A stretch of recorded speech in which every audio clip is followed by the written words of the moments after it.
আওয়ামী লীগ নিষিদ্ধের দাবিতে রাজশাহীতে বিক্ষোভ। আওয়ামী লীগকে গণহত্যাকারী আখ্যা দিয়ে নিষিদ্ধের দাবিতে রাজশাহীতে বিক্ষোভ সমাবেশ করেছেন শিক্ষার্থীরা।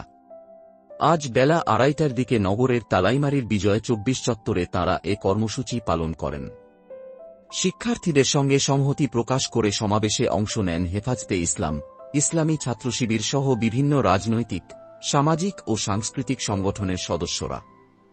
এ সময় আন্দোলনকারীরা আওয়ামী লীগকে নিষিদ্ধ করতে হবে 1 2 3 4, Awami League no more, ban ban Awami League বাইরে কেন, ইন্টেরিম সরকার জবাব চাই, গোলামি না আজাদি, আজাদি আজাদি, জুলাইয়ের হাতিয়ার, গর্জে ওঠো আরেকবার, আমার ভাইয়ের রক্ত বৃথা যেতে দেব না প্রভৃতি স্লোগান দেন। সমাবেশে বক্তারা বলেন, গণহত্যা পরিচালনার পর আওয়ামী লীগের আর বাংলাদেশে রাজনীতি করার কোনো নৈতিক অধিকার নেই। অন্তর্বর্তী সরকারকে অবিলম্বে দলটিকে নিষিদ্ধ করতে হবে এবং ট্রাইব্যুনালে বিচার শেষ করতে হবে। সমাবেশে বৈষম্যবিরোধী ছাত্র আন্দোলনের রাজশাহী বিশ্ববিদ্যালয়ের সাবেক সমন্বয়ক মাহায়ের ইসলাম বলেন, দীর্ঘদিন পর বাংলাদেশের ইতিহাসে আরেকটি জুলাই নেমে এসেছে। আজকে আমরা কোনো রাজনৈতিক দলকে নিষিদ্ধ করতে আসি নাই। তবে রাজনীতির নামে যে দল গণহত্যা করেছে, চাঁদাবাজি করেছে, সন্ত্রাসী কর্মকাণ্ড পরিচালনা করেছে, তাদের নিষিদ্ধের দাবিতে এখানে এসেছি। আমাদের দাবি স্পষ্ট যে মাটিতে আমাদের ভাই বোন শহীদ হয়েছেন, সেই মাটিতে হত্যাকারীদের কোনো জায়গা হবে না। অনতিবিলম্বে বিচারিক প্রক্রিয়ায় আওয়ামী লীগকে নিষিদ্ধ করতে হবে। শেখ হাসিনা গিয়েছে যেই পথে, আওয়ামী লীগও যাবে সেই পথে বলে হুঁশিয়ারি উচ্চারণ করেন রাজশাহী মহানগর হেফাজতে ইসলামের সভাপতি মোহাম্মদ হাফেজ আব্দুল্লাহ। তিনি বলেন, আজ এখানে দাঁড়ানোই আমাদের জন্য লজ্জাজনক বিষয়। যারা শত শত মানুষকে হত্যা করেছে, অসংখ্য নিরীহ মানুষের ওপর অত্যাচার চালিয়েছে, একটি স্বাধীন দেশে তাদের নিষিদ্ধ চাওয়ার জন্য আন্দোলন করার থেকে লজ্জাজনক কিছু হতে পারে না। রাজশাহী বিশ্ববিদ্যালয় শাখা ইসলামী ছাত্রশিবিরের সেক্রেটারি মুজাহিদ ফয়সাল বলেন, 24 জুলাইয়ে আওয়ামী লীগ যে গণহত্যা পরিচালনা করেছে, তা 71-এর 25 মার্চের গণহত্যার চেয়ে কোনো অংশে কম নয়। তবে 71 সালে এ দেশে যে গণহত্যা পরিচালিত হয়েছিল, সেটা পাকিস্তানি হানাদার বাহিনী কর্তৃক। কিন্তু 24-এর গণ অভ্যুত্থানে আমাদের দেশের সরকারি গণহত্যা পরিচালনা করেছে। আমাদের করের টাকায় কেনা অস্ত্র দিয়ে আমাদেরই ভাই বোনদের হত্যা করা হয়েছে। এতগুলো গণহত্যা পরিচালনার পর আওয়ামী লীগের আর বাংলাদেশে রাজনীতি করার কোনো নৈতিক অধিকার নেই।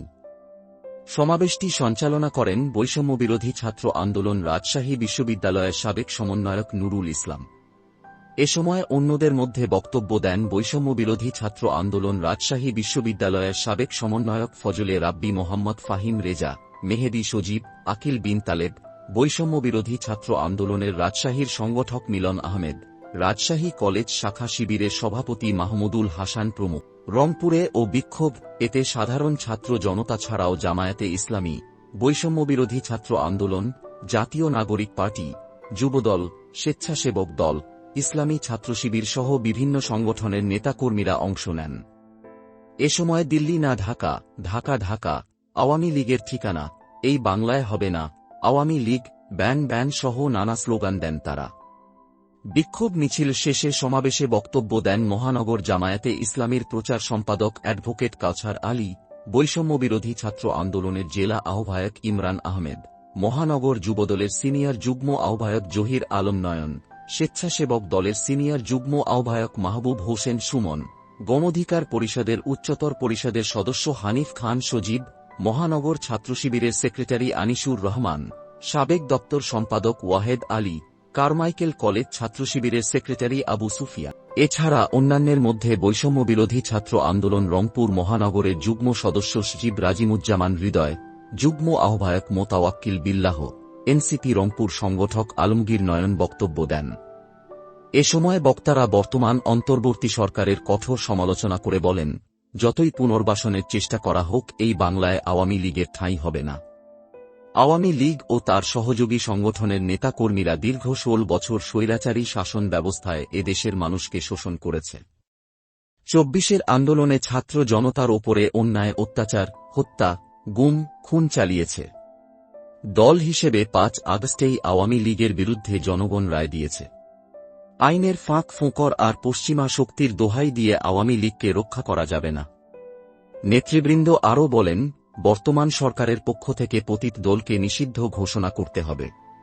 কারণ গণহত্যাকারী মানবতাবিরোধী আওয়ামী লীগের রাজনীতি করার অধিকার নেই। যতক্ষণ পর্যন্ত আওয়ামী লীগ এই দেশ থেকে নিষিদ্ধ না হয়, ততক্ষণ আন্দোলন সংগ্রাম চলবে। কারো সঙ্গে আপোস করে আওয়ামী লীগকে পুনর্বাসনের চেষ্টা করলে এই সরকারের পরিণতি শেখ হাসিনার চেয়েও ভয়াবহ হবে।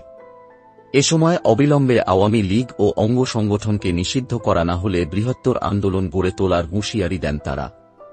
এদিকে খুন, গুম, গণহত্যাকারী আওয়ামী লীগের নিষিদ্ধের দাবিতে আজ রাত 8:30টায় বেগম রোকেয়া বিশ্ববিদ্যালয় ফটকের সামনে বিক্ষোভ মিছিল ও জমায়েত কর্মসূচির ডাক দিয়েছেন সাধারণ শিক্ষার্থী।